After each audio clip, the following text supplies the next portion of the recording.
أعوذ بالله من الشيطان الرجيم. بسم الله الرحمن الرحيم. هل أتى على الإنسان حين من الدهر لم يكن شيئا مذكورا.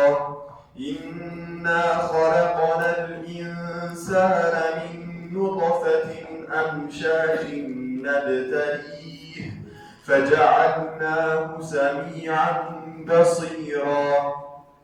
إنا هديناه السبيل إما شاكرا وإما كفورا. إنا أعتدنا للكافرين سلاسل وأغلالا وسعيرا. إن الأبرار يشربون من كأس كان مزاجها كافورا. أي عينا يشرب بها عباد الله يفجرونها تفجيرا. يوفون بالنذر ويخافون يوما كان شره مستطيرا. ويطعمون الطعام على حبه مسكينا ويتيما وأسيرا. إنما نطعمكم لوجه الله لا نريد منكم جزاء ولا شكورا. إنا نخاف من ربنا يوما عبوسا قمطريرا. فوقاهم الله شر ذلك اليوم ولقاهم نضرة وسرورا. وجزاهم بما صبروا جنة وحريرا. متكئين فيها على الأرائك لا يرون فيها شمسا ولا زمهريرا. ودانية عليهم ظلالها وذللت قطوفها تذليلا. ويطاف عليهم بآنية من فضة وأكواب كانت قوارير من فضة قدروها تقديرا. ويسقون فيها كأسا كان مزاجها زنجبيلا. عينا فيها تسمى سلسبيلا.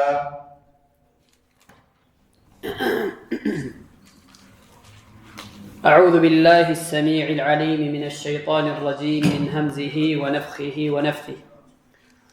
اللهم علمنا ما جهلنا وذكرنا ما نسينا وزدنا علما ينفعنا وانفعنا بما علمتنا.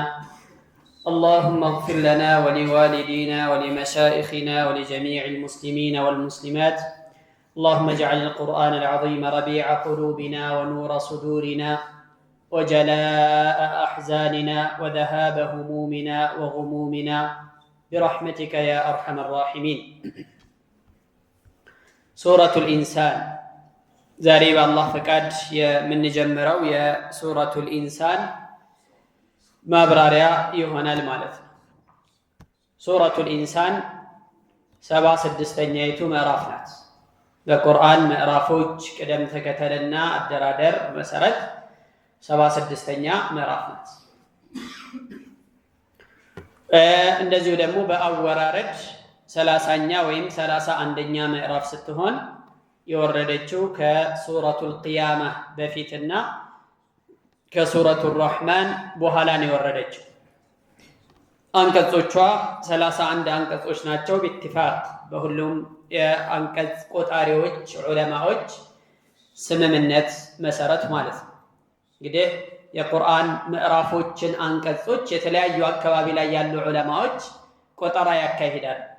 የመዲና ዑለማዎች የሚቆጥሩበት አቆጣጠር፣ የመካ እንደዚሁ ደግሞ የዲመሽቅና ሌሎች አካባቢዎች ላይ ያሉ በቁርአን ላይ ኢዕቲና የሚያደርጉ ቁርአን ላይ ልዩ ትኩረት ሰጥተው የሚያጠኑ አጥኒዎች የሚቆጥሩበት አቆጣጠር አንዳንድ ጊዜ ይለያያል፣ አንዳንድ ጊዜ ተመሳሳይ ይሆናል። እዚህ ምዕራፍ ላይ ያለው ተመሳሳይ ነው የሚሆነው። ለምንድን ነው የሚለያየው ሲባል ከዚህ በፊት ለማየት ሞክረናል። እሱም ምንድነው ሁለት አንቀጾችን ደምጅ አድርገው እንደ አንድ ነው የሚቆጠሩት ወይስ ይሄ አያ ለብቻ ይሄ አያ ለብቻ ነው ከሚለው ነው ኺላፉ የሚፈጠረው እንጂ ይሄ አያ ከቁርአን አይደለም ብሎ ኺላፍ ያለው ምንም ነገር የለም። ምክንያቱም አላህ Subhanahu Wa Ta'ala ኢና ነሕኑ ነዘልና الذክረ ወኢና ለሁ ለሓፊዙን ብሎ ቃል በገባው መሰረት ከቁርአን አይደለም አንድ አንቀጽ ይቅርና አንድ ቃል እንኳን የጎደለ የቀረ የሚባል ምንም ነገር የለም። አይደለም ቃል ፊደል እንኳን የሚቀር ምንም ነገር የለም ማለት አላህ Subhanahu Wa Ta'ala ባወረደው መልኩ ዛሬም ድረስ ገضን ጠሪየን ከማ ነዘል ልክ እንደወረደው እርጥብ ሆኖ ፍሬሽ ሆኖ ነው የሚገኘው ዛሬ ድረስ ማለት وهكذا الى يوم القيامه እስከ ቂያማ ቀን ድረስም በዚሁ አምላካዊ ጥበቃ መለኮታዊ ጥበቃ የተሰጠው የሆነ መጽሐፍ ነው። በፍጹም የማይቀየር የማይለወጥ የማይበረዝ የማይደለዝ። የእስላም ጠላቶች በጣም ብዙ ሞክረዋል፣ ብዙ ተጣጥረዋል።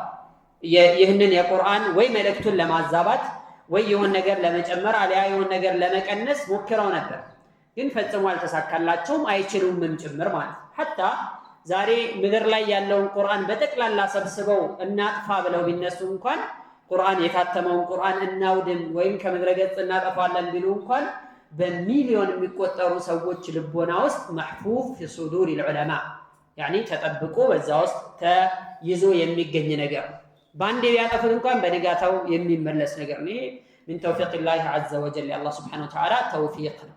ከዚያ በፊት የነበሩት መጽሐፍቶች ግን እንደዚህ አይነት መለኮታዊ ጥበቃ አልነበራቸው። የራሳቸው አዋቂዎች ምሁራን እና ዑለማዎቻቸው እንዲጠብቁ ነበር የታዘዙት። ግን እነሱም በጊዜ ሂደት በረዙት፣ ደለዙት፣ ቀየሩት። ከሱ ያልሆነ ነገር በውስጡ ጨመሩ፣ ከሱ የሆነውን ነገር ደግሞ አወጡ። ወይሽተሩነ ቢሂ ثمنا قليلا ይላል ቁርአን ላይ። በአላህ Subhanahu Wa Ta'ala አንቀጾች በሱ መልእክት ትንሽን ዋጋ ይቀይሩበታል።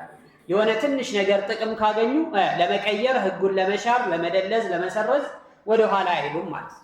ይሄ ያኒ በትርጉም ስራ ምናምን ላይ ብቻ አይደለም፣ ዓም ነው። ሐታ ቃል የወረደበትን ቋንቋ እንኳን በተመለከተ ይህ ነገር አለ። ትርጉም ላይማ ተውት፣ ሲተረጎም በዚህኛው ዓመት የተተረጎመው ላይ ቀጣይ ዓመት ላይ ወይም ከዚህ በፊት የነበረው ትርጉም አንፃር ሲታይ በጣም ተለያይቶ አንዳንድ ነገሮች ተጨምረው ሌሎች ተቀንሰው ተደልዞ ተበርዞ ምናምን ነው የሚገኘው። የሚገርማችሁ ይህንን እውነታ የራሳቸው ሊቃውንቶች እንኳን የሚያረጋግጡት እውነታ መሆኑን የሚገርመው ማለት ነው።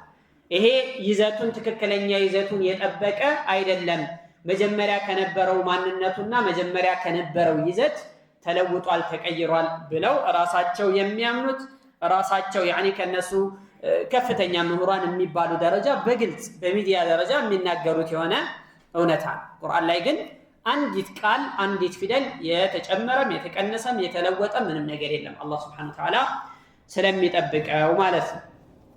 طيب እና እቺ ምዕራፍ 31 አንቀጾች ያኒ 31 አንቀጾች አሏት። وهي 240 كلمة 140 ቃላቶች በውስጧ ላይ ይገኛሉ። እንደዚሁም ደግሞ 1450 ፊደላት ውስጧ ላይ ይገኛሉ። እቺ ምዕራፍ 1450 ፊደላቶች አሉ ውስጧ ላይ። ይህንን እያንዳንዱን ይህንን ሱራ ቀርቶ የጨረሰ በ10 ተባዝቶ አጀር ያገኛል ማለት 1450 ልብ በሉ። ይሄ አንድ ገጽ ከግማሽ ምናምን አካባቢ ብቻ የሚይዝ የሆነው ምዕራፍ 1450 ፊደላቶች አሉ ከተባለ ይህንን ምዕራፍ የቀራ የሆነ ሰው በ10 ተባዝቶ ነው አጅሩን የሚያገኘው ማለት ነው። 2 ደቂቃ እንኳን የማይፈጅ በሆነ የሆነ ስራ ማለት ባይሆን ኢኽላስ ያስፈልገዋል። بحضور القلب ልቡን ሰብስቦ አላህን እያስታወሰ ሲሆን ደግሞ በዛው ልክ አጅሩ እየጨመረለት ይሄዳል ማለት ነው። የምዕራፍ ስያሜን በተመለከተ ሱረቱ هل أتى على الإنسان ብሎ የጠሩ ሰዎች አሉ። ሱረቱ هل أتى على الإنسان በአቡ ሁረይራ ሐዲስ ላይ ይኸው ተነግሮ ይኸው መጥቶ እናገኘዋለን። ነብዩ አለይሂ ሰላቱ ወሰለም የሱብሂ የጁሙዓ ቀን ሱብሂ ላይ ንጋት ላይ አሊፍ ላም ሚም አሰጅዳ እና هل أتى على الإنسان حين من الدهر لم يكن ሸይአን መዝኩራ የሚለውን ሁለት ምዕራፎች ይቀሩ እንደነበረ ተነግሯል ማለት ነው። ያኒ የጁሙዓ ቀን ሱብሒ ላይ ማለት ነው ንጋት ላይ ምንድነው የሚቀረው? አሊፍ ላም ሚም አስጅዳ እና ሀል አታ ዐለል ኢንሳኒ ሒኑን ሚነ ዳህሪ ለም የኩን ሸይአን መዝኩራ የሚለውን ይቀሩ ነበር ብለው አቡ ሁረይራ ተናግረዋል። ስለዚህ ሀል አታ ዐለል ኢንሳን በሚለው ስያሜ ጠርተውታል ነው የተፈለገው ማለት ነው። አንዳንዶች ደግሞ ሱረቱል ኢንሳን የሚለውን ስያሜ ብቻ ይወስዳሉ። ሌሎቹ ሱረቱ ዳህር ብለው የጠሩም አሉ። ሌሎች ደግሞ ሱረቱል አምሻጅ፣ ሌሎች ደግሞ ሱረቱል አብራር ብለው ጠርተውታል። ይህንን ምዕራፍ በተለያዩ ስያሜዎች ጠርተውታል። እኛ ቁርአን ላይ ተጽፎ የምናገኘው በዚህኛው እትም ላይ ሱረቱል ኢንሳን የሚል ስያሜ ነው ያለው። ስለዚህ ወደ 5 አካባቢ የሚደርሱ ስሞች አሉት ማለት ነው። طيب እነዚህ ቃላቶች ሁሉ የምዕራፎች ስያሜ የሚወጡት በነገራችን ላይ እዛው ምዕራፍ ላይ ከተጠቀሱ ቃላቶች ነው። ለምሳሌ ሱረቱል ኢንሳን ቢባል እዚሁ ምዕራፍ ላይ ሀል አታ ዐለል ኢንሳን የሚል ቃል ስላለ ነው። ሱረቱል አምሻጅ ብለው የጠሩት ደግሞ ኢና ኸለቅነል ኢንሳነ ሚን ኑጥፈቲን አምሻጅን ነብተሊህ ፈጀዐልናሁ ሰሚዐን በሲራን የሚል ስላለው የመሳሰሉ ስያሜዎችን ያወጡት ከዛ ውስጥ በተመዘዙ ቃላቶች ነው። አዲስ እንግዳ ቃል ከሌላ ቦታ መጥቶ ሳይሆን እዛው ምዕራፍ ላይ የተጠቀሱ ቃላቶችን መዘው በዛ መሰረት ስያሜ ይሰጧቸዋል ማለት ነው። የት ነው የወረደችው? መካ ነው ወይስ መዲና ነው የወረደችው በሚለው ላይ ኺላፍ ተፈጥሯል። ከዙበይር እና ከሌሎችም እንደዚሁ መዲና ላይ የወረደች ምዕራፍ መሆኗን የሚያመላክት ነገር መጥቷል። ቢሆንም ግን አልአصح አነሃ መክያ መካ ላይ የወረደች ምዕራፍ ናት። ለምንድን ነው መካ ላይ የወረደችው አصح ነው ያልነው ሲባል ይዘቷን በማየት ይዘቷን ስናይ የምዕራፏ ይዘት መካ ላይ የወረዱና መዲና ላይ የወረዱ ምዕራፎች ይዘታቸው ምን ላይ በብዛት እንደሚያተኩሩ ምን ላይ እንደሚያጠነጥኑ ከዚህ በፊት በተደጋጋሚ ለማየት ሞክረናል። ስለዚህ የዚህችን ምዕራፍ ይዘቷን በምንመለከት ጊዜ ምን خصائص السور المكية መካ ላይ የሚወርዱ ምዕራፎች ወይም መካ ላይ የወረዱ ምዕራፎች ባህሪ ነው ያላት እቺ ምዕራፍ ማለት ነው። ስለዚህ እቺ ምዕራፍ የወረደችው መዲና ሳይሆን መካ ላይ ነው የሚለው የተሻለ አቋም ይሆናል ማለት ነው። ይዘቷ ምንድነው? እቺ ምዕራፍ የምትናገራቸው ወይም የምትዳስሳቸው ጉዳዮች ምንድናቸው ሲባል በቅድሚያ እቺ ምዕራፍ የአላህን Subhanahu Wa Ta'ala ችሎታ የሰውን ልጅ የፈጠረበትን ሂደት በተለያዩ ሁኔታዎችን ተሸጋግሮ እንዲፈጠር ወይም እንዲገኝ እንዳደረገው የሚገልጽ ነው። የመጀመሪያው የሚዳስሰው ጉዳይ ይሄ ነው። ይሄም ብቻ አይደለም፣ ከተፈጠረ በኋላ የተለያዩ ተልእኮዎች እንደተሰጡት፣ የተለያዩ ፈተናዎች እንደሚቀርቡለት፣ የተለያዩ ግዴታዎች እንደተጣሉበት፣ አስገዳጅ ህግ እንደቀረበበት የሚያሳዩ መልእክቶች መጀመሪያ ላይ አላህ Subhanahu Wa Ta'ala ይጠቅሳል። ይህንንም ግዳጁን ለመወጣት ይህንንም ተልእኮ ለመፈጸም የሚያበቃውን መሳሪያና አቅም ችሎታ አላህ Subhanahu Wa Ta'ala እንደሰጠው ይናገራል። ወጀዐልናሁ ሰሚዐን በሲራን በማለት ማለት ነው። እንግዲህ ማየት መስማትና ሳኢረል ሐዋስ የተቀሩትም የህዋስ የህዋስ አካላት እነዚህ ተልእኮን ለመወጣትና ለመፈጸም የሚያግዙትና የሚያበቁት ነገሮች ናቸው። እነዚህን ተጠቅሞ ተልእኮን ሊወጣ የተፈጠረለትን ዓላማ ሊያስፈጽም ይገባል የሚል መልእክት ውስጡ ላይ ይዟል ማለት ነው። ስለዚህ والمحور الأساس الذي تدور حوله السورة هو اليوم الآخر በዋናነት ምዕራፉ የሚሽከረከርበትና የሚዞሩበት ጉዳይ ምንድነው ስንል الحديث عن اليوم الآخر ስለ መጪው ዓለም ስለ ቂያማ ቀን ጉዳይ ነው የሚዳስሰው የሚናገረው። የጀነት ሰዎች ጀነት ውስጥ የሚያገኙትን፣ የጀሃነም ሰዎች ጀሃነም ውስጥ የሚጠብቃቸውን ነገር በዋናነት አብዛኛውን የምዕራፉን 3/4 የሚሆነውን ክፍል ወስዶ የሚናገረው ይህ የጀነት ጸጋዎችን፣ የሚመገቡትን፣ የሚጠጡትን ነገር፣ የሚለብሱትን፣ የሚያጌጡበትን፣ አገልጋዮቻቸውን፣ ኻዲሞቻቸውን እንዳለ በመጥቀስና በመዘርዘር ይናገራል ምዕራፉ። ያኒ ለምንድን ነው ይህንን የሚያደርገው? ለጀነት ለማጓጓት ነው። ሰዎች ለጀነት እንዲነሳሱ፣ ጀነት የገቡ ሰዎች ደግሞ ለጀነት ያበቃቸው ጉዳይ ምንድነው የሚለውንም እንደዚሁ እዚሁ ምዕራፍ የመጀመሪያዎቹ አንቀጾች አካባቢ ላይ እንደዚሁ ይዘረዝራል፣ ይናገራል ማለት ነው። ሌላ እቺ ምዕራፍ ከምታሳያቸው ወይም ከምትዳስሳቸው ጉዳዮች ሌላኛው ነብዩን ሰለላሁ ዐለይሂ ወሰለምን ማጽናት ነው፣ እሳቸውን ማረጋጋት ነው። ያኒ የተሰጣቸውን ኃላፊነት እንዲወጡ ሪሳላቸውን እንዲያደርሱ ልባቸውን ማጽናትና ያኒ ጠንካራ እንዲሆኑ ማነሳሳት ነው። ሌላኛው ይህ ምዕራፍ የሚዳስሰው ጉዳይ ማለት ነው። እንደዚሁም ደግሞ ዳዕዋን ለማድረስና ሰዎችን ወደ አላህ Subhanahu Wa Ta'ala መንገድ ለመጣራት መታገል እንደሚገባቸው፣ በዛ ላይ ደግሞ ይህንን ትግል የሚያሳልጥላቸው የሚያግዛቸው የሚረዳቸው አላህን Subhanahu Wa Ta'ala ማውሳት ልበበሉ አላህን ማስታወስ አላህን በቋሚነት ማውሳት ወሰቢሁ ለይለን ጠዊላ ومن الليل فاسجد له وسبحه ليلا طويلا የሌሊት ሰላት ተነስተው መስገድ የመሳሰሉትን ዒባዳዎች ላይ መጠንከር ዳዕዋቸውን ለማድረስ እንዳይታከቱ እንዳይሰለቹ እንደዚሁም ደግሞ ተስፋ እንዳይቆርጡ የሚያደርጋቸው ግብአት ነው የሚሆናቸው ማለት ነውና ስለዛም ጉዳይ አላህ Subhanahu Wa Ta'ala አንስቶ ይናገራል ማለት ነው።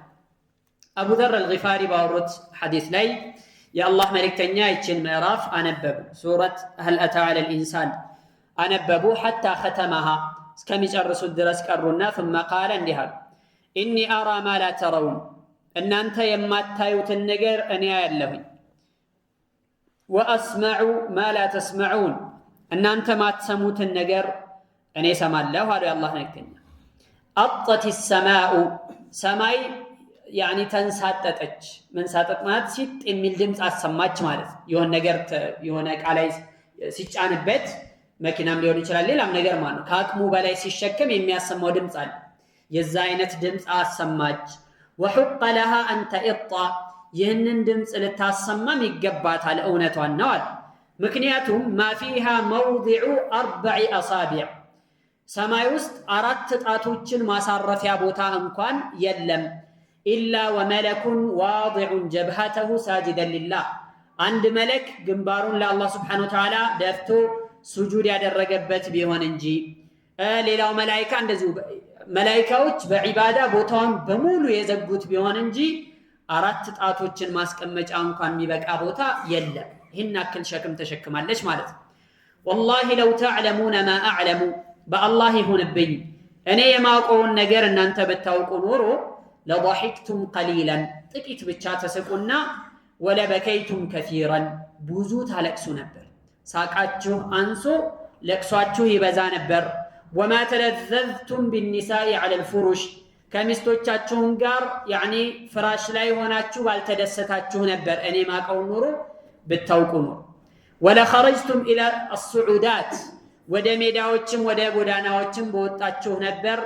ተጅአሩና ኢለላሂ ዐዘ ወጀለ ወደ አላህ Subhanahu Wa Ta'ala እየጮኻችሁ እያለቀሳችሁ ጌታችን ሆይ አድነን ጠብቀን ድረስልን እያላችሁ እየጮኻችሁ ወደ ሜዳ በወጣችሁ ነበር ብለው ነብዩ ሰለላሁ ዐለይሂ ወሰለም ይናገራሉ። ስለዚህ ይሄ ከባድ የሆነ ሚስጥር አለ ማለት እኛ ያላወቅነው የአላህ መልእክተኛ ያወቁት እሳቸው ያዩት የተመለከቱት ሌላው ሰው ያላየው እሳቸው የሰሙት ሌላው ግን ያልሰማው ከባድ ጉዳዮች አሉ ማለት ይህን ብታውቁ ኖሮ እንደው ደስተኛ ሆናችሁ ማትኖሩም ነበር። በየሜዳው በየመንገዱ እየወጣችሁ ወደ አላህ Subhanahu Wa Ta'ala እሪትሉ ነበር ዋይታችሁን ታሰሙ ነበር በማለት የአላህ መልእክተኛ ሰለላሁ ዐለይሂ ወሰለም ተናገሩ ማለት ነው። እንግዲህ እቺ ምዕራፍ የሰው ልጅን መገኘት እንዴት እንደነበረ መጀመሪያ ምንም እዚህ ግባ ተብሎ የማይጠቀስ የማይወሳ ነገር እንደነበር ከዛም በኋላ በሂደት ደግሞ ትልቅ ሻን ያለው ትልቅ ሁኔታ ያለው ትልቅ ተልእኮ የተሰጠው የአላህ Subhanahu Wa Ta'ala ፍጥረት እንደሆነ ትጠቅሳለች ትናገራለች። وبعد هذه النقاط تحذره من النار وترغبه في الجنة የሰውን ያመጣጥ ሁኔታ እቺ ምዕራፍ ከተጠቀሰች ከተናገረች ከዘከረች በኋላ ከእሳት ታስጠነቅቃለች ወደ ጀነት ደግሞ ታነሳሳለች። وتذكر العذاب والنعيم الذي أعد الله لكل منهما ለመልካሞችም ያዘጋጀውን ጸጋ ለመጥፎችም ያዘጋጀውን عذابና ቅጣት እንዲሁ ትጠቅሳለች እቺ ምዕራፍ። وتختم السورة بالتذكير باليوم الثقيل በመጨረሻ ምዕራፏ የምትጠናቀቀው ከባዱን ቀን በመጥቀስ እጅግ አይከብዱ የከበደ የሆነውን በጣም ብዙ ያኒ በላዎችና መከራዎችን አጭቆ የያዘውን ከባድ ቀን በማስጠንቀቅ ነው የምትጠናቀቀው ምዕራፏ። وبيان أن هذا القرآن تذكرة لمن كان له قلب يعي ይህ ቁርአን በጠቅላላ ያኒ ለሚቀበልና ለሚይዝ ልቦና ባለቤት ተግሳጽ እንደሆነ በመንገር በመጥቀስ ነው የምትጠናቀቀው። ይህ ቁርአን ይህ ምዕራፍ ብቻም ሳይሆን በአጠቃላይ የቁርአን ምዕራፎች አያቶች በአጠቃላይ ልቦናው ንቁ ለሆነ ሰው ልቡ ሐይ ለሆነ ሰው ማስጠንቀቂያ ማስፈራሪያ እንደዚሁ ማስገንዘቢያ እንደሆነች በመጥቀስ ነው የምትጠናቀቀው። ወፊክሩን ሳቂቡን የስተዲኡ ቢኑሪሂ በማለት ምዕራፉ የያዘችውን ያኒ አንቀጾች በዚህ መልክ ያብራራሉ ማለት ነው። طيب ወደ ትርጉሟ ስንመጣ يقول الله تبارك وتعالى بسم الله الرحمن الرحيم يقول بسم الله الرحمن الرحيم በአላህ ስም እንጀምራለን በሉ። الرحمن ዱንያ ላይ ለሁሉም ለካፊሩም ለሙእሚኑም ለሁሉም የሰፊ እዝነት ባለቤት ሆኖ የሚያዝን በሆነው ጌታ ስም እንጀምራለን በሉ። الرحيم እዝነቱን ለባሮቹ የሚያደርስ በሆነው አዛኝ ጌታ ስም እንጀምራለን በሉ። هل أتى على الإنسان በሰው ልጅ ላይ በእርግጥም መጥቷል حين من الدهر يعني حين ጊዜ من الدهر ከዘመናት የሆነ لم يكن شيئا مذكورا ምንም የሚወሳ ነገር ሳይሆን ጊዜ መጥቶበታል ወይም አልፎበታል። إنا خلقنا الإنسان እኛ የሰው ልጅን ፈጥረናል። የሰው ልጅ يعني በኑ አደምን ማለት ነው። የመጀመሪያው هل أتى على الإنسان የሚለውን አደም ነው ብለዋል። ሁለተኛው إنا خلقنا الإنسان የሚለው ደግሞ በኑ አደም ነው የሰው ልጆችን ማለት ነው። إنا خلقنا الإنسان እኛ የሰው ዘርን የሰው ልጆችን ፈጥረናል። من نطفة كفتوة ጠብታ أمشاج የተቀላቀለ የተደባለቀ ከሆነው نبتليه ልንሞክረው ልንፈትነው فجعلناه سميعا بصيرا سمينا ተመልካችም አድርገነዋል። إنا هديناه السبيل እኛ መንገዱን አብራርተንለታል። إما شاكرا ወይ አመስጋኝ ሲሆን وإما كفورا ወይ ከሃዲ ሲሆን إنا أعتدنا للكافرين እኛ ለከሃዲያን አዘጋጅተናል ሰላሲላ ሰንሰለቶችን وأغلالا እንዛዝላዎችንና ወሰዒራን ያኒ የጀሃነምን እሳት በኃይል የነደደ የሆነን እሳት ለከሃዲያን አዘጋጅተናል ይላል አላህ ሱብሓነሁ ወተዓላ። طيب هل أتى على الإنسان የሚለው هل بمعنى بل ወይ بمعنى قد ብለው ይተረጉሙታል። قد أتى على الإنسان የሚል ማዕና ይኖረዋል ማለት ነው። በሰው ልጅ ላይ መጥቶበታል፣ በእርግጥም መጥቶበታል። የሰው ልጅ የተባለው ማን ነው? አደም አለይሂ ሰላም ነው እዚህ ቦታ ላይ የተፈለገ። ይሄ የሰው ልጅ የመጀመሪያውን ያኒ የሰው ፍጡር አላህ Subhanahu Wa Ta'ala ያስገኘበትን ሁኔታ ነው የጠቀሰው እዚህ ቦታ ላይ ማለት ነው። እሱም አደም አለይሂ ሰላም እንዴት ነው አፈጣጠሩ እንዴት ነበረ ሲባል ብዙ ጊዜያቶችን እዚህ ግባ ተብሎ የማይወሳ ምንም ነገር ተብሎ የማይጠቀስ ነገር ሆኖ ረጅም ጊዜያቶችን ብዙ ጊዜዎችን አሳልፏል። قبل وجوده ሳይገኝ በስተፊት كان عدما محضا ምንም يعني የጠፋ የሌለ ስሙ እንኳን የማይታወቅ ግብሩ የማይጠቀስ ምን እንደሆነ የማይዘከር ፍጡር ነበር ማለት የሰው ልጅ። አላህ Subhanahu Wa Ta'ala የሰውን يعني ዋና የሰውን يعني ሰውን ማስገኘት የፈለገ ጊዜ በዚች ሐያት ላይ አደምን አለይሂ ሰላም ከጭቃ ፈጠረ። ከአደም በኋላ ሌሎቹን ዘሮቹን ደግሞ من نطفة الرجل وبويضة المرأة ከወንድ የዘር ፈሳሽና ከሴቲቱ እንቁላል ወይም ደግሞ እንደዚሁ መንይ ማለት ነው አላህ Subhanahu Wa Ta'ala አቀላቅሎ ሰው አደረገው። የሚያይ የሚሰማ ሙሉ ማንነት ያለው አቅል ያለው ማስተዋል የሚችል ሙሉ ሰው አድርጎ አላህ Subhanahu Wa Ta'ala ፈጠረው ማለት ነው። ሙከለፍ ሆኖ በዛ ላይ ይሄ ሙሉ ማንነት አላብሶት እንዲሁ አልተው ሙከለፍ ነው ያደረገው። ሙከለፍ ማለት ምን ማለት ነው?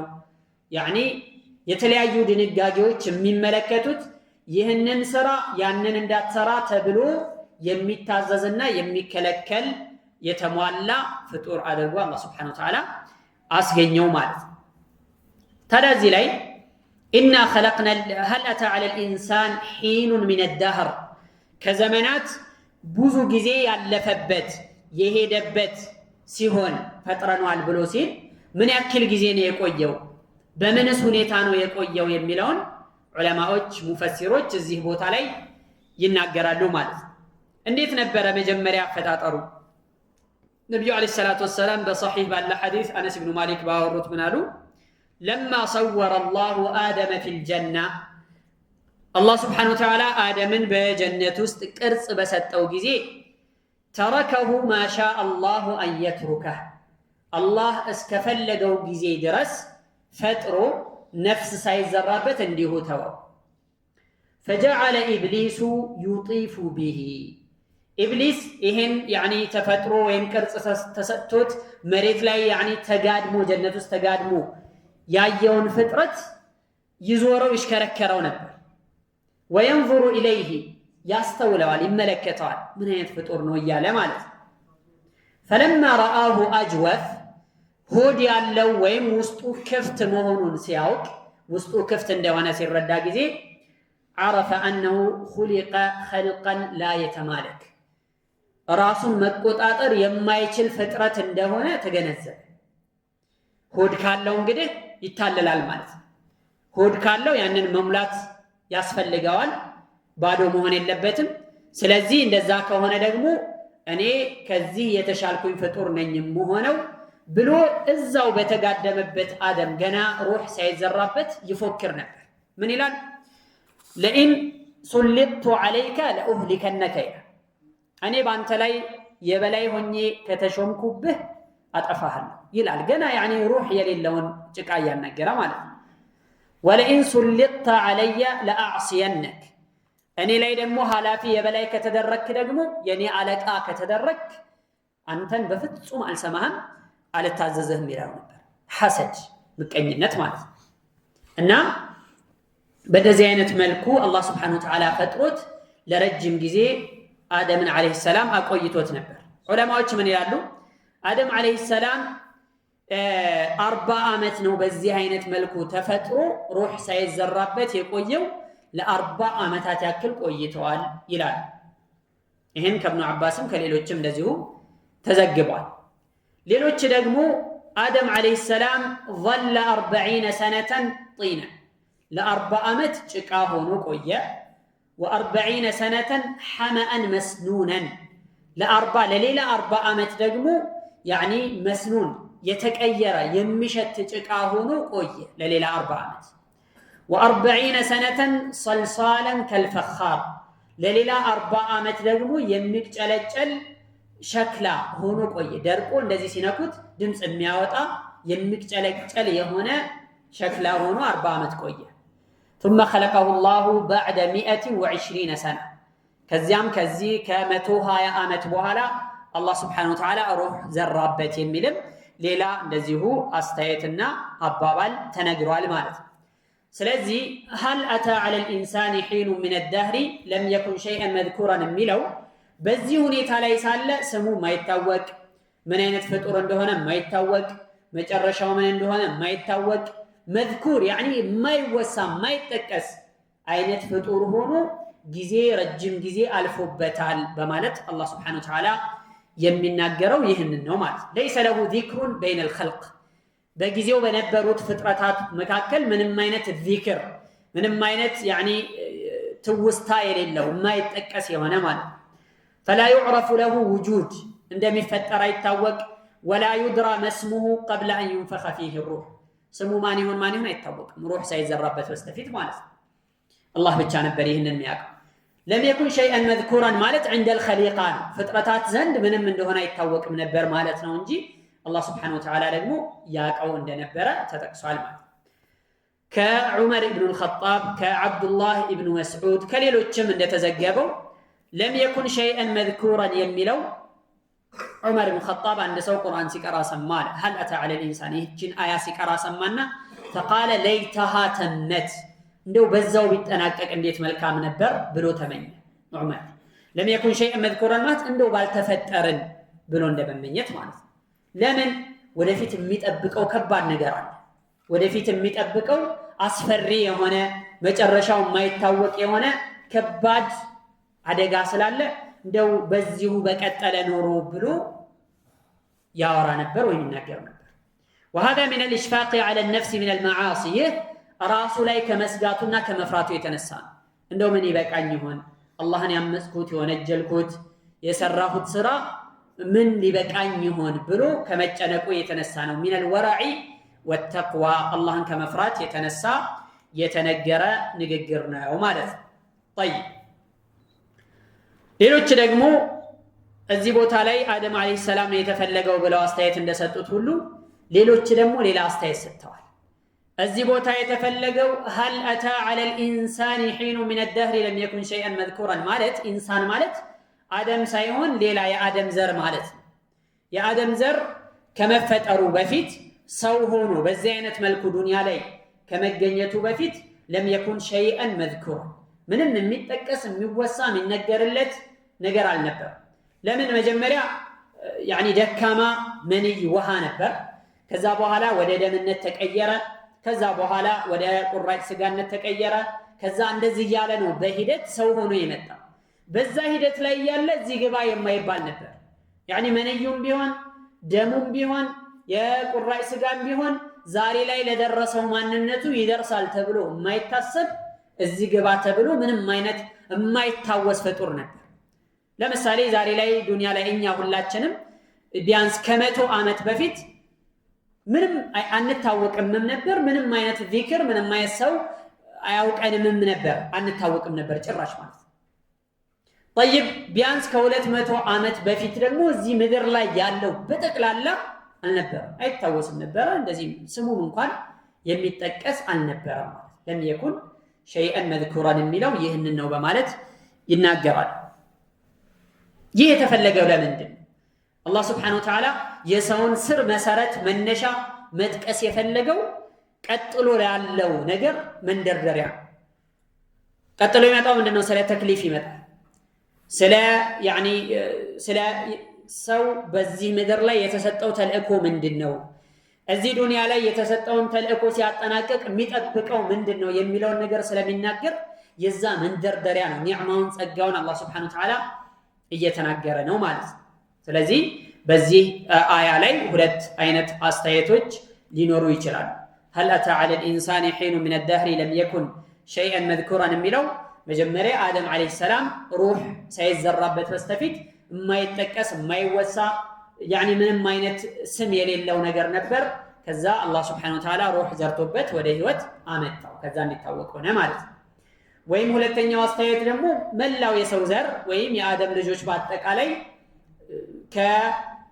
يعني ምንም የማይጠቀሱ የማይወሱ ነገሮች ነበሩ በርግዝናው ጊዜ ተረግዘው يعني መንይ ነበሩ መጀመሪያ ከዛ በኋላ ወደ የረጋ ደም ተቀየረው ይህንን ሂደቶች በሚሻገሩበት ሰዓት ምንም የሚታወቁ ነገር አልነበረም የሚለውን ሁለት መልእክቶች ይሰጣል ሁለቱም አይነት ማዕና ሊታሰብበትም ይችላል አንድ አያ ሁለትና ከዚያ በላይ ያሉ ማዕናዎችን ውስጡ ላይ የሚይዝ ከሆነ ሁሉም መልእክት ሊሆን ይችላል ችግር የለውም ባንዱ ብቻ አንገድበውም صحيح ሆኖ ከሌሎች መረጃዎች አንፃር ሊመጣ እስከቻለ ድረስ ሁለቱም ከዚያ በላይ ያለም ትርጉምና ማዕና ሊይዝ ይችላል ማለት ነው طيب ከዚህ በመሻገር ሁለተኛው አንቀጽ ላይ ደግሞ የሰው ልጅ የአደም ዘር የሆነው በጠቅላላ የተፈጠረበትን ሁኔታ አላህ ጠቀሰ فقال إنا خلقنا الإنسان እኛ የሰውን ዘር ፈጥረናል ذرية آدم أو بنو آدم ማለት ነው የአደም ልጆችን ማለት ነው من نطفة كفتوة ጠብታ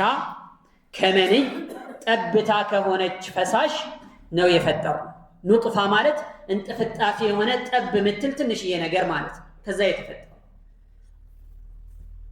አምሻጅን የተቀላቀለ የሆነ ከምንድነው የሚቀላቀለው ማኡ الرجل وماء المرأة የወንዱና የሴቲቱ ፈሳሽ ማለት የወንዱ ፈሳሽና የሴቲቱ ፈሳሽ ተቀላቅሎ ነው የሚፈጠረው አምሻጅ ከሁለቱም በኩል ነው የሚፈጠረው ማለት ነው በአንዱ ብቻ ሊፈጠር ሊገኝ አይችልም መቼም እንደሚታወቅ ስለዚህ አምሻጅ የተቀላቀለ ከሆነ ፈሳሽ ጠብታ ነው የፈጠርነው ነብተሊሂ ልንፈትነው ልንሞክረው فجعلناه سميعا بصيرا የሚሰማና የሚመለከትም አደረግነው በማለት አላህ Subhanahu Wa Ta'ala ይናገራል ነብዩ አለይሂ ሰላቱ ወሰለም በሐዲሳቸው እንደገለጹት ማኡ الرجل ابيض غليظ የወንዱ ፈሳሽ ነጭ ነው ወፈር ያለ ነው وماء المرأة أصفر رقيق يا سيت فساش دقمو أصفر ودا بيج عمل كويم ودا دالتش عمل كمهدنو رقيق بزالي دمو كأجن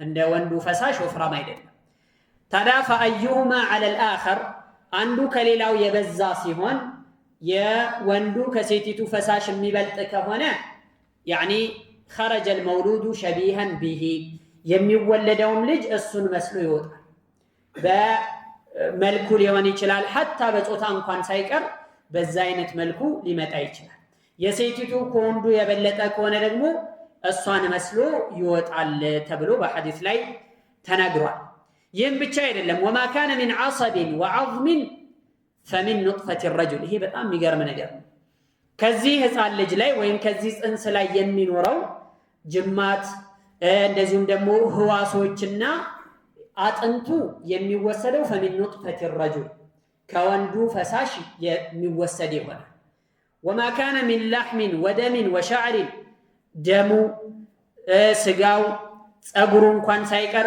የሚሆነው ደግሞ فمن ماء المرأة ከሴቲቱ ፈሳሽ የወጣና የተወሰደ ይሆናል ብለው በዚህ አይነት መልኩ ይናገራሉ ማለት ነው እና መልኩም የሚቀያየረው ወይ እናቱን ወይ አባቱን የሚመስለው ሁሉ ከዚህ ጋራ ተያይዞ ነው አምሻጅ ስለሆነ ቅልቅል ስለሆነ ነው ውሃው ማለት ነው ومني الرجل يختلط بدم حيض المرأة በሴቲቱ ደም ይቀላቀላል ከዛ በኋላ ይሄንን ሂደት ተሻግሮ ጽንስ ይፈጠርና መጀመሪያ ላይ 40 ቀን ያክል እዛ ውስጥ ያለው ነገር ሁሉ እየተብላላ ይቆያል አሉ ያላህ ነይተኛ يجمع أحدكم في بطن أمه يجمع خلق أحدكم في بطن أمه 40 ليلة نطفة لأربع ليلة نطفة هونو من يهونو እየተብላላ ይቆያል 40 ቀን ከሞላው በኋላ ደግሞ ثم يكون علاقة مثل ذلك ልክ በዛው በሚያክል ጊዜ በ40 ቀን ልዩነት አሁንም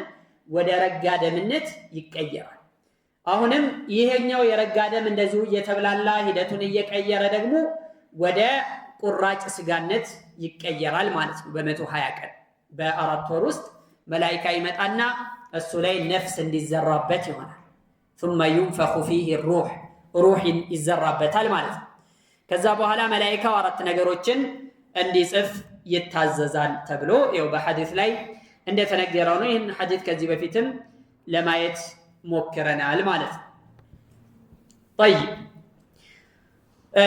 እና በዚህ አይነት መልኩ አምሻጂን ቅልቅል ከሆነ يعني አይነት ፈሳሽ ነው የተፈጠረው አለና فجعلناه سميعا بصيرا ይሄ ነብተሊህ የሚለው ተቅዲምና ተአኺር አለው ሰሚዕና በሲር አደረግነው የሚሰማና የሚመለከት የሚያይ አደረግነው ሙተካሚል ሆነ ማለት የተሟላ ፍጥረት ሆነ ያንን ተልእኮን ለመፈጸም ግዴታውን ለመወጣት ከወንጀል ለመራቅ ተው የተባለውን እንዲጠነቀቅ አቅም የሚሆነውን መሳሪያዎችን ሁሉ አላህ Subhanahu Wa Ta'ala ገጥሞለት ነው ሲፈጠር እንዲፈጠር ያደረገው ማለት ይሰማል ያያል ያስተውላል ያውቃል ይራመዳል ይዳስሳል እነዚህን ሁሉ መሳሪያዎች አላህ Subhanahu Wa Ta'ala የሰጠው ለምንድነው ነብተሊህ ለነፈትነው ይሄ ምንድነው የሰው ዘር የተፈጠረው ወደ ዱንያ ላይ የመጣበት የተፈጠረበት ዓላማ ምንድነው ሲባል ፈተና ነው ማለት ሙከራ ነው ማለት እዚህ ምድር ላይ የመጣበት ዓላማ ነው ማለት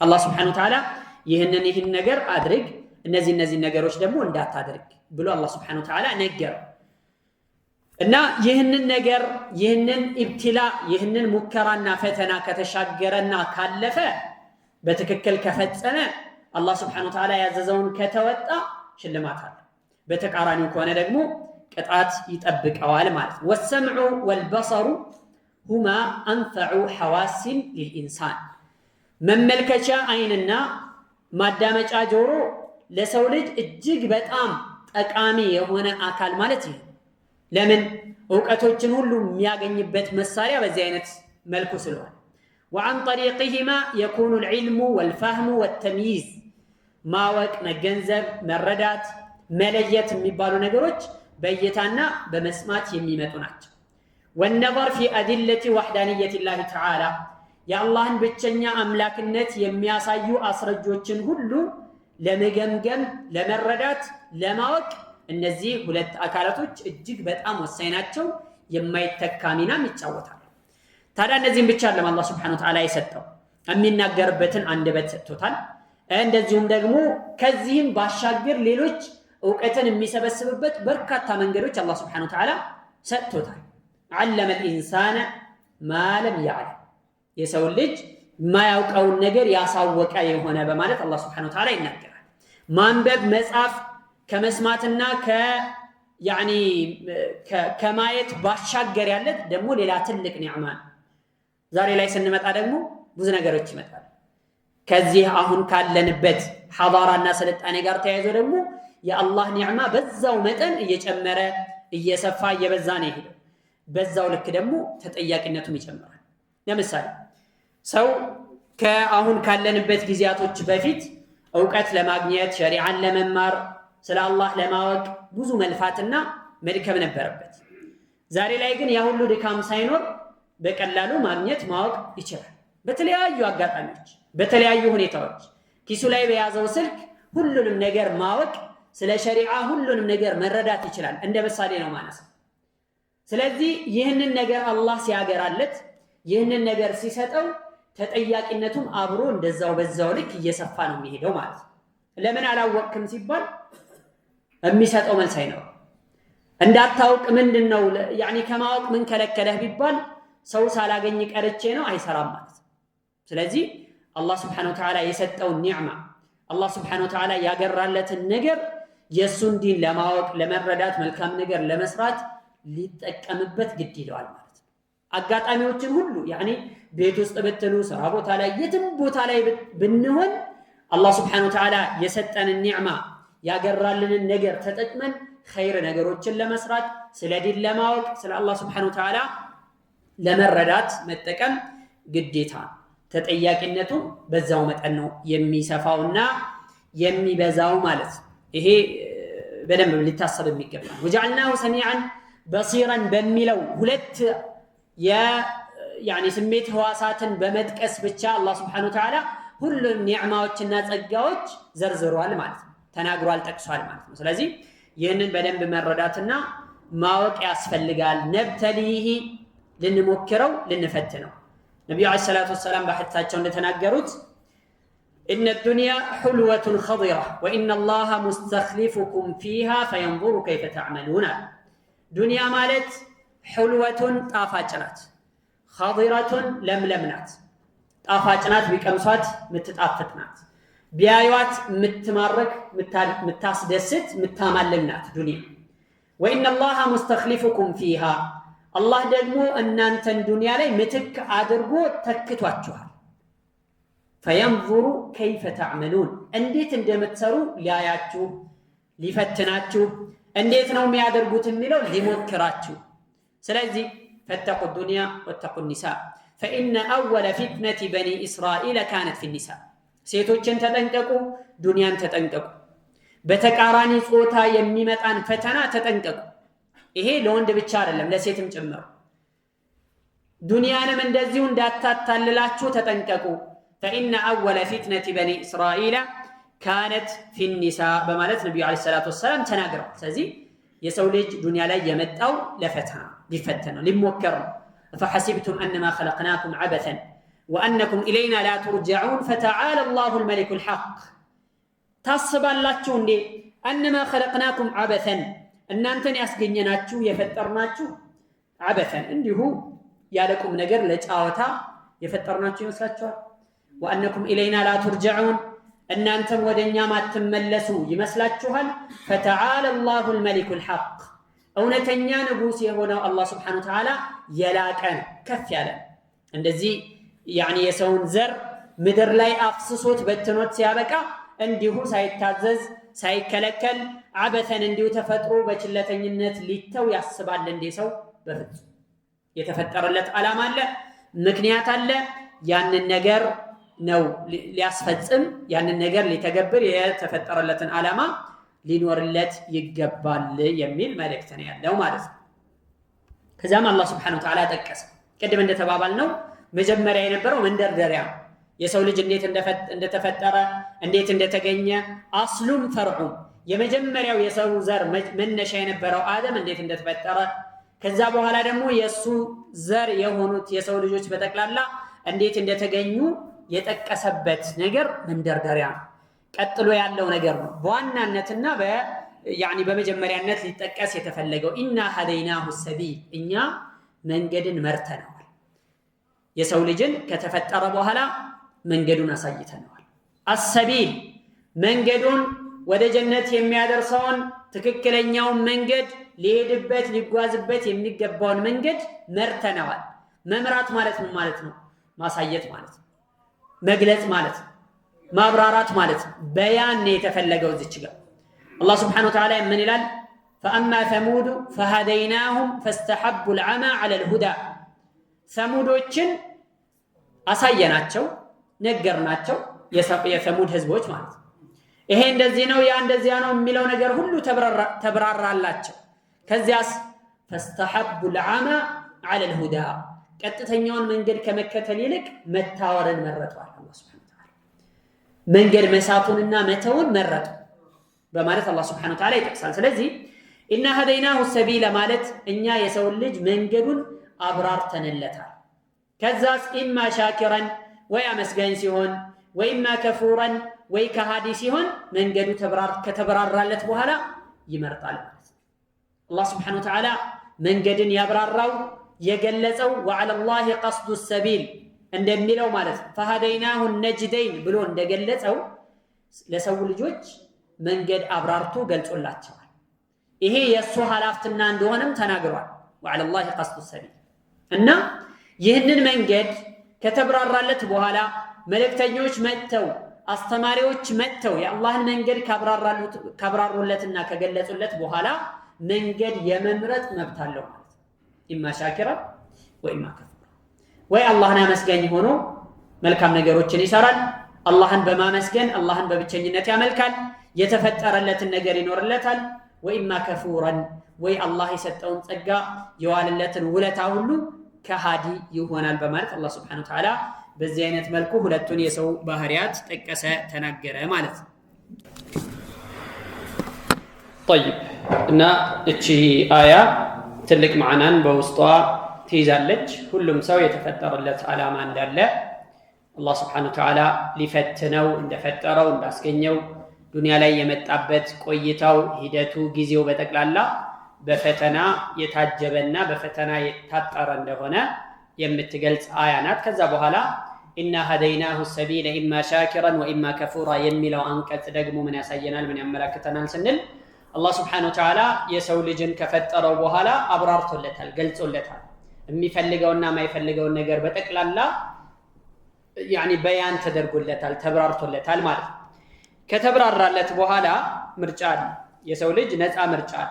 አቅል እስካለው ድረስ አእምሮ እስካለው ድረስ ማገናዘብ የሚችል ማየት መስማት የሚችል እስከሆነ ድረስ ፈተናው የሚንጠለጠለው የሚያያዘው ከዚህ አንጻር እውቀትህን ተጠቅመህ ምን ሰራ የሚለውን ነገር ነው የሚታየው ማለት ነው።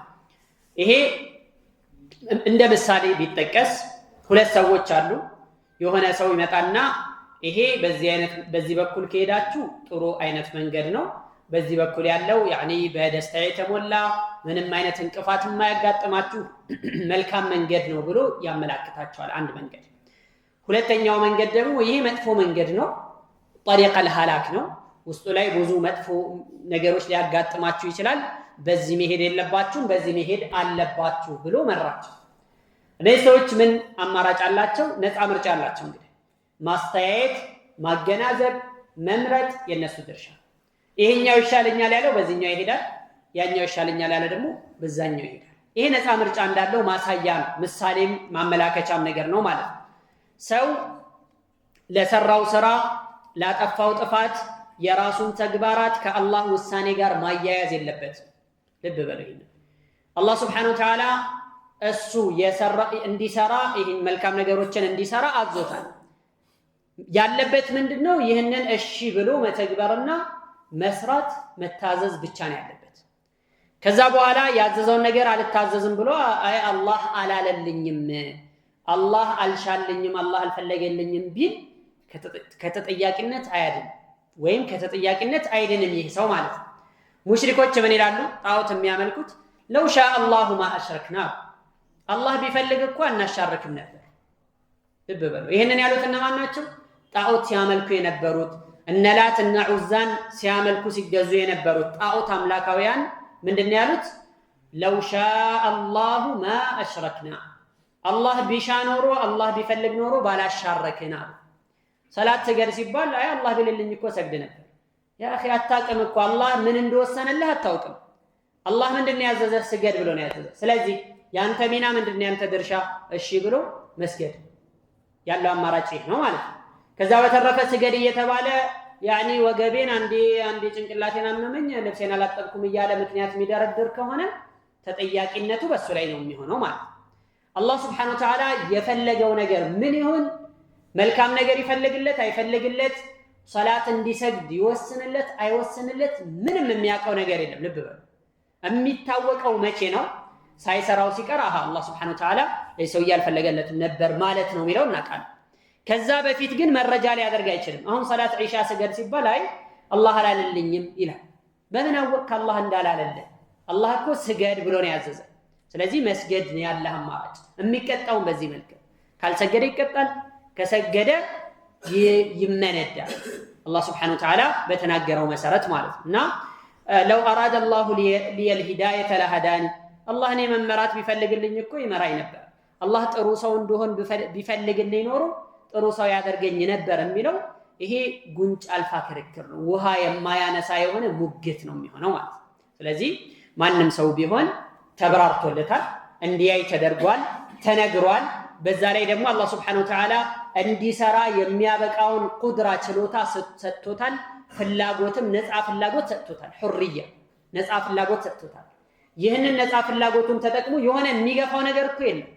እንደዛማ ከሆነ አቅሉ ጤነኛ አይደለም ማለት ነው። ሰውየው ለምሳሌ በልበል ብሎ የሚገፋው ነገር ካለ ወስዋስ ካለበት ይህ ጤነኛ አይደለም ማለት ነው። አሳስ ግን በጤናው እያለ ያኒ ማድረግም አለማድረግም እየቻለ የሆነ አካል እንዳስገደደው አድርጎ ሊያስብ ፈጽሞ አይችልም። መጥቶ የሚሰግድ ሰው የሆነ አካል እየገፋው መጥቶ እንደሰገደ አይሰማው። አልሰግድም ያለም አካል ደግሞ ያኒ የሆነ አካል እንዳትሰግድ ብሎ እጅግሩን ጎትቶ እንዳስቀመጠው አይነት ስሜት አይሰማው። ነፃ ፍላጎት ነው ያለው። የሚጠየቀውም አኺራ ላይ ጀነትም ጀሃነምም የተዘጋጀው በዚህ ነፃ ፍላጎት ላይ ተንተርሶ ነው ማለት። ይሄ ትልቅ የሆነ ነገር ነው። ከቀደር ጋር ተያይዞ አንዳንድ ሰዎች በተለይ ከፍልስፍና ጋራ ያኒ አጉል ፍልስፍና ውስጥ የገቡ ወይም እንደዚህ አይነት መጽሐፍትን የሚያነቡ ወይም እንደዚህ አይነት ፈላስፎችን የሚከተሉ ሰዎች ሸሪዓ ላይ ብዙ ጥያቄ ያነሱና ከዲን የሚርቁበት አጋጣሚ ብዙ መጠንቀቅ ያስፈልጋል ማለት ነው። አላህ Subhanahu Wa Ta'ala من كان يريد العاجلة عاجلة يعني ፈጣኗን የዱንያን ጥቅም የሚፈልግ የሆነ ሰው የሚፈልግ የሆነ ሰው ፍላጎቱ እንዳለ ዱንያ ከሆነ አኺራን የማይፈልግ ከሆነ عجلنا له فيها ما نشاء لمن نريد በዚሁ ዱንያ ላይ የፈለግነውን ለፈለግነው አካል አፋጥነን እንሰጠዋለን። ثم جعلنا له جهنم يصلاها مذموما مدحورا ከዛ በኋላ ጀሃነም ደግሞ የሚገባበት ተዋርዶ ተባሮ ከአላህ Subhanahu Wa Ta'ala ረህመት እንዲርቅ ተደርጎ የሚገባበት እናደርገዋለን ብሎ የተናገረው ማለት ነው። ስለዚህ ኸይር ነገር ከሰራ ለራሱ ነው። إن أحسنتم لأنفسكم وإن أسأتم فلها فإذا جاء وعد الآخرة يلا الله سبحانه وتعالى ينقرال መልካም ብትሰሩ ለራሳችሁ ለነፍሳችሁ አላህን የምትጠቅሙት ምንም ነገር የለም። መጥፎ ብትሰሩ በራሳችሁ ላይ ነው። አላህን Subhanahu Wa Ta'ala የምትጎዱት ምንም ነገር የለም። አይደለም እናንተ ብቻ አይደላችሁም፣ የሰው ዘር በአጠቃላይ የሰው ዘርን ብቻ አይደለም ጅኖችም ተጨምረው አሁን መሬት ላይ ያሉት ብቻ አይደለም የመጀመሪያውም የሰው ዘር የመጨረሻውን በአጠቃላይ ሆነው አላህን Subhanahu Wa Ta'ala እናምጽ ብለው ልክ እንደ በጣም መጥፎ እንደሆነ ሰው ሁሉም እንደ ሸይጣን መጥፎ ቢሆን ከአላህ Subhanahu Wa Ta'ala ስልጣን ቅንጣት ታክል እንኳን የሚቀንሰው ነገር የለም። በተቃራኒው ሁሉም ተሰባስቦ ደግሞ መልካም ሰው ቢሆን እንደ ነብዩ አለይሂ ሰላቱ ወሰለም አላህን ታዛዥ ሙጢዕ መልካም ያኒ ኸይረኛ ቢሆን ከአላህ ስልጣን ላይ ቅንጣት ታክል የሚጨምረው ምንም ነገር የለም። ለራሱ ጨው ሆይ ለራስ ስትል ጣፍጥ እንደሚባለው አባባል ሁሉም ሰው መልካም ከሆነ መልካምነቱ ለራሱ መጥፎ ከሆነም ደግሞ በራሱ ላይ ነው ማለት አላህን Subhanahu Wa Ta'ala የሚጎዳው ምንም ነገር የለም። ያኒ ኩሉ الناس يغدو فبائع نفسه فمعتقها أو موبقها ብለው ነብዩ አለይሂ ሰላቱ ወሰለም ተናገሩ። ሰዎች ሁሉ ይማልዳሉ ከዛም ነፍሳቸውን ይሸጣሉ። فبائع نفسه فمعتقها ነፍሱን ለአላህ ሽጦ አላህ ለሚፈልገው ነገር ላይ አሰማርቶ ነፃ የሚያወጣት ሰው አለ። አው ሙቢቁሃ ወይም ደግሞ አላህ ለከለከለው ነገር ለሸይጣን ለማዕሲያ ለነፍስያ ለመሳሰሉ ነገሮች ራሱን አሳልፎ በመስጠት ነፍሱን የሚያጠፋ አለ ብለው ነብዩ አለይሂ ሰላቱ ወሰለም ተናግረዋል። ስለዚህ ቅጣቱም ይሁን ሽልማቱም ይሁን የሚመለከተው እዚህ ነፃ ፍላጎትና ነፃ ምርጫ ላይ የተንተራሰ ነው ማለት ነው። والآية تدل على أن للإنسان حرية واختيارا ሰው በተፈጥሮ ነፃ ፍላጎት ምርጫ እንዳለው አመላካች وهو مناط التكليف الله سبحانه وتعالى የሰው ልጆችን ተልእኮ የሰጠው ወይም ደግሞ በሆኑ ነገሮች ያዘዛቸውና የከለከላቸው እዚህ ላይ ተንተርሶ ነው። ነፃ ፍላጎት ላይ ተንተርሶ ነው። ስገዱ ተብሏል። የሰገደ ሰው وقل الحق من ربكم فمن شاء فليؤمن ومن شاء فليكفر እውነታው ሐቁ እውነቱ ቁርአን የመጣው ከጌታችሁ ዘንድ ነው። ይህንን ካወቃችሁ በኋላ فمن شاء فليؤمن የፈለገ ይመን የፈለገ ግን ይካድ። ከዛስ በኋላ ከካደ በኋላ إن أعتدنا للظالمين نارا أحاط بهم سرادقها እና እሳት አዘጋጅተናል ለካዲያኖች ብሎ አላህ Subhanahu Wa Ta'ala ይናገራልና እዚህ ምርጫው ላይ ተንተርሶ የሚደርስበት ቅጣቱም ይሁን ሽልማቱ የሚጠብቀው ይህንን በተመለከተ ነው የሚሆነው ማለት ነው። ኢንሻአላህ ቀጣዩን አያ ደግሞ ከቀጣይ ደርስ ላይ የምናየው ይሆናል። አላህ Subhanahu Wa Ta'ala በሰማነው ምን ተጠቀም ያድርገን። جعلني الله وإياكم من الذين يستمعون القول فيتبعون أحسنه وصلى الله على نبينا محمد وعلى آله وصحبه أجمعين.